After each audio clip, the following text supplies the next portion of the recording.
महाराष्ट्र के गढ़चिरौली में चारमोसी तहसील के भोगड़बोदी हेठी के किसान दीपक श्याम राव वासेकर को हिंदुस्तान कंपनी के मोहला धान की बिजाई के कारण भारी आर्थिक नुकसान झेलना पड़ा है। इस संदर्भ में उन्होंने महाराष्ट्र के पूर्व विधायक तथा प्रदेश उपाध्यक्ष डॉक्टर देवराय जी होली तथा कृषि अधिकारी को लिखित आवेदन देकर न्याय दिलाने की मांग की है।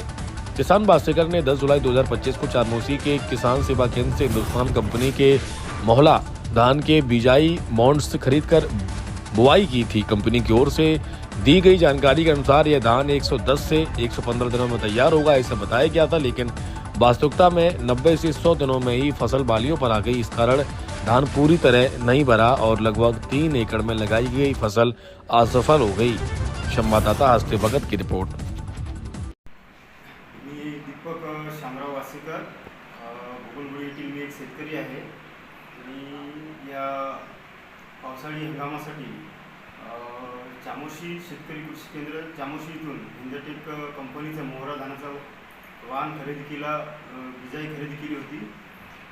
ते बिजाई आम्ही 150 ते 155 दिवसाचा कालावधी त्या कंपनीच्या बॅगावर असल्यामुळे आम्ही त्या अति ओलिताखाली जागेवर त्या धानाची लागवड केली होती, परंतु ते बियाणे बोगस निघाल्यामुळे ते धान 90 ते 100 दिवसामध्येच ते निघण्याच्या तयारीत आलेले आहे। तर आम्ही कमीत कमी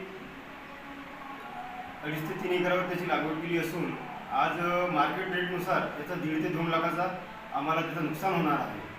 तरी शासनाकडून आणि कंपनीकडून आम्हाला याचं नुकसान भरपाई मिळावा आणि माझाच नाही तर परिसरातील असंख्य शेतकऱ्यांवर असा अन्याय झालेला आहे आणि या बोगस बियाण्याची या आपल्या परिसरामध्ये विक्री झालेली असून या कंपनीवर कायदेशीर कारवाई होऊन समोर पुढील येणाऱ्या काळामध्ये शेतकऱ्यांची कुठल्याही प्रकारची फसवणूक होता कामा नये। जर आम्हाला आज या विषयावर जर आम्हाला न्याय मिळाला नाही तर आम्हाला तर आत्महत्या केल्याशिवाय पर्याय नाही। आम्ही शासनाचा बँकेचा कर्ज आम्ही 1-1.5 लाख कर्ज घेऊन आम्ही शेती केलेलं आहे। जर आज आमचा पीक हातामध्ये जर आला नाही तर आम्ही कर्ज कुठून भरायचा? याच्यासाठी मी आज तालुका कृषीला पण निवेदन देणार आहे आणि पोलीस स्टेशनला पण एफआयआर दाखल करणार आहे आणि याच्या संदर्भात मला न्याय जर नाही मिळाला तर मी या आपला जिल्ह्याचे पालकमंत्री सन्माननीय देवेंद्रजी फडणवीस साहेब यांची सुद्धा मी भेट घेईन आणि आम्हाला न्याय नाही मिळाला तर मी आत्महत्या सुद्धा करण्याचा माझा निर्णय आहे।